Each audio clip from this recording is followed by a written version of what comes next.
قرآن کے 4 کل اور اس کی حدیثیں اور فضائل۔ السلام علیکم ورحمۃ اللہ وبرکاتہ۔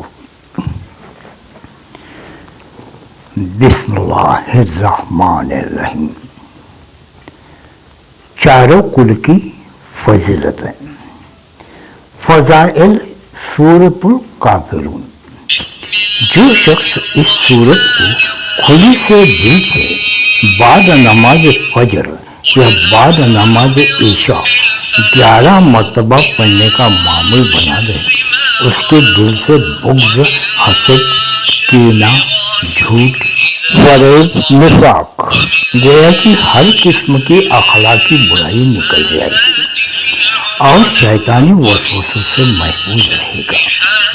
اس کا خاتمہ دل ایمان ہوگا اور دل عبادت کی طرف مائل ہوگا۔ اگر کوئی بچہ نماز پڑھنے میں کوتاہی کرتا ہو تو گھر کا کوئی فرد 21 روز تک اس سورت کو 21 مرتبہ روزانہ پڑھ کر پانی پر دم کر کے پلائے، انشاءاللہ نماز پڑھنے میں استقامت پیدا ہو جائے گی۔ فضائل سورۃ الاخلاص۔ سورۃ الاخلاص حب اور رفع حاجت کے لیے ایک بہت مؤثر ہے۔ جو شخص اس سورت کو 1000 مرتبہ روزانہ بعد نماز عشاء 125 دن تک پڑھے تو اس کی ہر جائز حاجت پوری ہوگی، اور جو شخص اسے روزانہ 111 مرتبہ پڑھنے کا معمول بنا دے وہ انشاءاللہ محبوب الخلائق ہو جائے گا۔ اس کے علاوہ اس سورت کو پڑھنے کا بے پناہ اجر ملے گا۔ فضائل سورۃ الفلق۔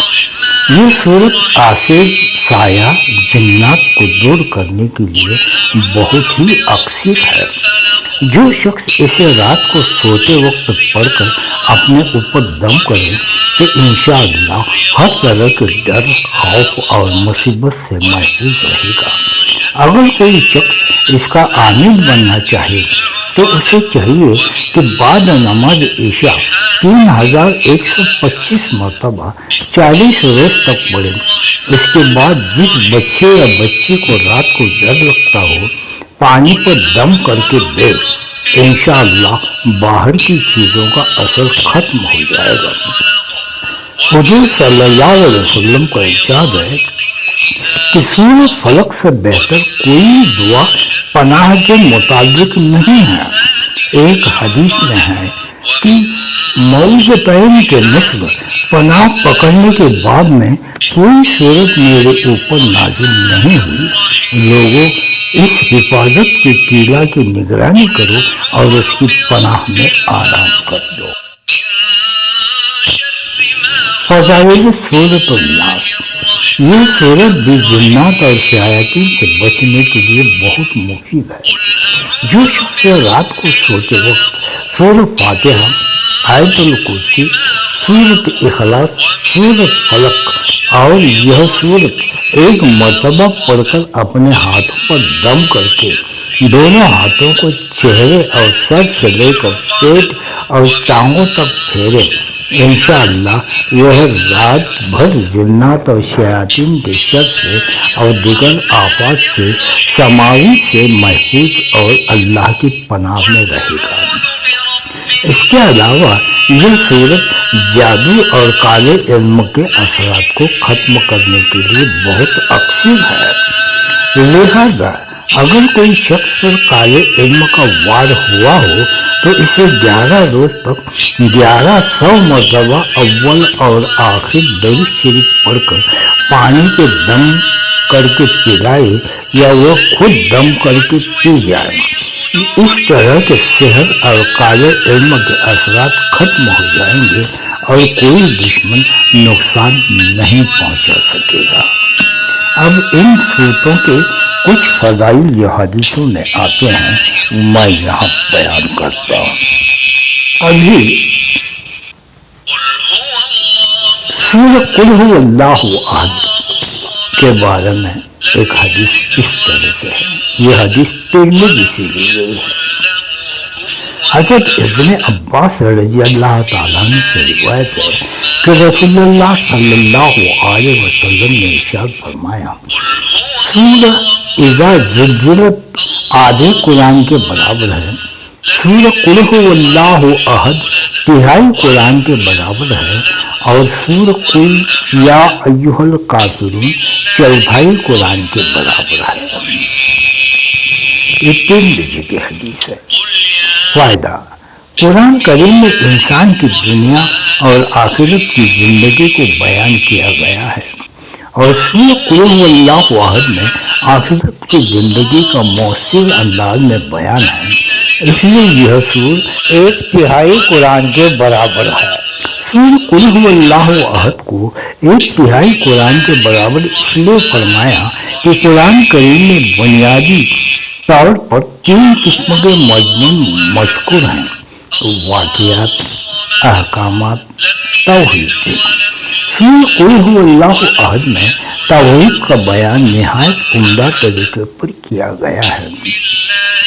سورہ قل یا ایھا الکافرون چوتھائی قرآن کے برابر اس طور پر ہے کہ اگر قرآن کریم میں توحید، نبوت، احکام، واقعات یہ چار مضمون سمجھے جائیں تو اس سورہ میں توحید کا بہت اعلیٰ بیان ہے۔ بعض علماء کے نزدیک ان صورتوں کے آدھے، تہائی اور چوتھائی قرآن کریم کے برابر ہونے کا مطلب یہ ہے کہ ان صورتوں کی تلاوت پر آدھے، تہائی اور چوتھائی قرآن کریم کی تلاوت کے برابر اجر ملے گا۔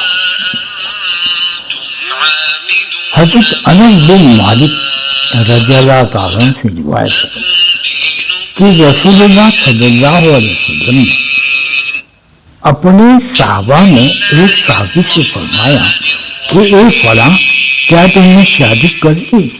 انہوں نے عرض کیا، یا رسول اللہ، شادی نہیں کی، اور میرے پاس اتنا مال ہے کہ میں شادی کر سکوں، میں غریب آدمی ہوں۔ آپ صلی اللہ علیہ وسلم نے پوچھا، تمہیں سورہ اخلاص یاد نہیں؟ عرض کیا، جی یاد ہے۔ فرمایا، یہ ثواب میں تہائی قرآن کے برابر ہے۔ پوچھا، کیا تمہیں سورہ اذا جاء رسول اللہ والفتح یاد نہیں؟ عرض کیا کہ جی یاد ہے۔ ارشاد فرمایا، یہ ثواب میں چوتھائی قرآن کے برابر ہے۔ پوچھا، کیا تمہیں قل یا ایھا الکافرون یاد نہیں؟ عرض کیا، جی یاد ہے۔ ارشاد فرمایا، یہ ثواب میں چوتھائی قرآن کے برابر ہے۔ پوچھا، کیا تمہیں سورہ اذا زلزلت الارض زلزالہا یاد نہیں؟ عرض کیا، جی یاد ہے۔ ارشاد فرمایا کہ یہ ثواب میں چوتھائی قرآن کے برابر ہے۔ شادی کر لو، شادی کر دو، یہ ترمذی کی حدیث ہے۔ فائدہ: رسول اللہ صلی اللہ علیہ وسلم کا ارشاد کا مقصد یہ ہے کہ جب تمہیں یہ صورتیں یاد ہے تو تم غریب نہیں بلکہ غنی ہو، لہذا تمہیں شادی کرنی چاہیے۔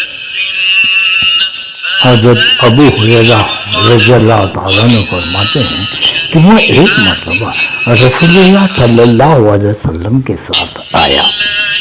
آپ صلی اللہ علیہ وسلم نے ایک شخص کو قل هو اللہ احد پڑھتے ہوئے سن کر ارشاد فرمایا، واجب ہو گئی۔ میں نے پوچھا، یا رسول اللہ، کیا واجب ہو گئی؟ ارشاد فرمایا، جنت واجب ہو گئی۔ حضرت ابو ہریرہ فرماتے ہیں کہ میں نے چاہا کہ ان صاحب کے پاس جا کر یہ خوشخبری سنا دوں، پھر مجھے ڈر ہوا کہ رسول اللہ صلی اللہ علیہ وسلم کے ساتھ دوپہر کا کھانا نہ چھوٹ جائے، تو میں نے کھانے پر ترجیح دی کہ آپ صلی اللہ علیہ وسلم کے ساتھ کھانا سعادت کی بات ہے۔ پھر ان صاحب کے پاس گیا تو دیکھا وہ جا چکے تھے۔ یہ مالک کی حدیث ہے۔ ابھی مسلم کے حدیث میں حضرت ابو درداء رضی اللہ تعالیٰ عنہ سے روایت ہے کہ رسول اللہ صلی اللہ علیہ وسلم نے ارشاد فرمایا کیا تم میں سے کوئی شخص اس بات سے عاجز ہے کہ ایک رات میں تہائی قرآن پڑھ لیا کرے؟ صحابہ نے عرض کیا ایک رات میں تہائی قرآن کیسے پڑھ سکتا ہے؟ نبی کریم صلی اللہ علیہ وسلم نے ارشاد فرمایا قل هو اللہ احد تہائی قرآن کے برابر ہے۔ یہ مسلم کی حدیث ہے۔ حضرت معاذ بن انس جہنی رضی اللہ تعالیٰ عنہ سے روایت ہے کہ نبی کریم صلی اللہ علیہ وسلم نے ارشاد فرمایا جس شخص نے 10 مرتبہ سورۃ قل هو اللہ احد پڑھی اللہ تعالیٰ جنت میں اس کے لیے ایک محل بنا دیں گے۔ حضرت عمر رضی اللہ تعالیٰ عنہ نے عرض کیا یا رسول اللہ پھر تو میں بہت زیادہ پڑھا کروں گا۔ رسول اللہ صلی اللہ علیہ وسلم نے ارشاد فرمایا اللہ تعالیٰ بھی بہت زیادہ اور بہت عمدہ ثواب دینے والے ہیں۔ یہ مسند احمد کی حدیث ہے۔ حضرت عائشہ رضی اللہ عنہا فرماتی ہیں کہ نبی کریم صلی اللہ علیہ وسلم نے ایک شخص کو لشکر کا امیر بنا کر بھیجا۔ وہ اپنے ساتھیوں کو نماز پڑھاتے اور جو بھی سورہ پڑھتے اس کے ساتھ آخر میں قل هو اللہ احد پڑھتے۔ جب یہ لوگ واپس ہوئے تو انہوں نے اس کا تذکرہ نبی کریم سے کیا۔ آپ صلی اللہ علیہ وسلم نے ارشاد فرمایا ان سے پوچھو کہ یہ ایسا کیوں کرتے ہیں؟ لوگوں نے ان سے پوچھا تو انہوں نے جواب دیا اس سورہ میں رحمان کی صفات کا بیان ہے اس لیے اسے زیادہ پڑھنا مجھے محبوب ہے۔ نبی کریم صلی اللہ علیہ وسلم نے ارشاد فرمایا انہیں بتا دو کہ اللہ تعالیٰ بھی ان سے محبت فرماتے ہیں۔ حضرت عائشہ رضی اللہ عنہا سے روایت ہے کہ رسول اللہ صلی اللہ علیہ وسلم کا یہ معمول تھا کہ جب رات کو سونے کے لیے لیٹتے تو دونوں ہتھیلیوں کو ملاتے اور قل هو اللہ احد اور قل اعوذ برب الفلق اور قل اعوذ برب الناس پڑھ کر ہتھیلیوں پر دم فرماتے۔ پھر جہاں تک آپ صلی اللہ علیہ وسلم کے مبارک ہاتھ پہنچ سکتے ان کو مبارک جسم پر پھیرتے، پھر سر اور چہرے اور جسم کے سامنے حصے پر پھیرتے۔ یہ عمل 3 بار فرما دیتے۔ یہ حضرت داؤد کی حدیث ہے۔ حضرت عبداللہ بن خبیب رضی اللہ تعالیٰ عنہ فرماتے ہیں کہ مجھے رسول اللہ صلی اللہ علیہ وسلم نے فرمایا کہو میں چپ رہا، پھر ارشاد فرمایا کہو میں چپ رہا، پھر ارشاد فرمایا کہو۔ میں نے عرض کیا یا رسول اللہ کیا کہوں؟ ارشاد فرمایا صبح و شام قل هو اللہ احد قل اعوذ برب الفلق قل اعوذ برب الناس 3 مرتبہ پڑھ لیا کرو۔ یہ صورتیں ہر تکلیف دینے والی چیز سے تمہاری حفاظت کریں گی۔ یہ ابو داؤد کی حدیث ہے۔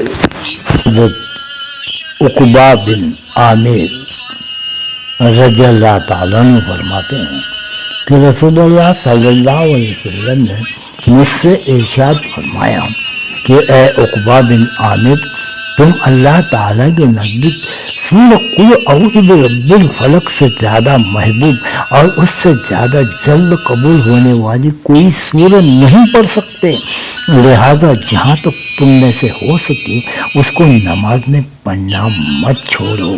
یہ ابن حبان کی حدیث ہے۔ ابھی مسلم کی ایک حدیث سنیے۔ حضرت عقبہ بن عامر رضی اللہ تعالیٰ عنہ سے روایت ہے کہ رسول اللہ صلی اللہ علیہ وسلم نے ارشاد فرمایا کیا تمہیں معلوم نہیں کہ آج رات جو آیتیں مجھ پر نازل کی گئی وہ ایسی بے مثال ہے کہ ان جیسی آیتیں دیکھنے میں نہیں آئی۔ وہ سورہ قل اعوذ برب الفلق اور قل اعوذ برب الناس ہے۔ یہ مسلم کی حدیث ہے۔ حضرت عقبہ بن عامر رضی اللہ تعالیٰ عنہ فرماتے ہیں میں سفر میں رسول اللہ صلی اللہ علیہ وسلم کے ساتھ جحفہ اور ابوا کے درمیان چل رہا تھا کہ اچانک آندھی اور سخت اندھیرا ہم پر چھا گیا۔ رسول اللہ صلی اللہ علیہ وسلم نے قل اعوذ برب الفلق اور قل اعوذ برب الناس پڑھ کر اللہ تعالیٰ کی پناہ لینے لگے اور مجھ سے ارشاد فرمانے لگے ایک بات تم بھی یہ 2 سورتیں پڑھ کر اللہ تعالیٰ کی پناہ لو. کسی پناہ لینے والے نے ان جیسی 2 صورتوں کی طرف کسی سے پناہ نہیں لی. یعنی اللہ تعالیٰ کی پناہ لینے میں کوئی دعا ایسی نہیں ہے جو ان 2 صورتوں کی طرح ہو. ان خصوصیات میں یہ 2 صورتیں بے مثال ہیں. حضرت عقبہ فرماتے ہیں کہ میں نے رسول اللہ صلی اللہ علیہ وسلم کو امامت کرتے وقت ان دونوں صورتوں کو پڑھتے ہوئے سنا. یہ ابو داؤد کی حدیث ہے. جوفا اور ابوا مکہ مکرمہ اور مدینہ منورہ کے راستے میں 2 مشہور مقام ہے. اللہ تبارک و تعالی تمہیں اور مجھے بھی ہر نماز کے بعد یہ چاروں کل پڑھ کر دعا مانگنے کی ہمیں توفیق عطا فرمائے اور اللہ تبارک و تعالی اپنے فضل و کرم سے اپنے رحمتوں اور برکتوں سے ہمیں نوازے، اس دنیا میں بھی، اس برزخ میں بھی اور اس آخرت میں بھی. آمین ثم آمین. انشاء اللہ. اللہ حافظ.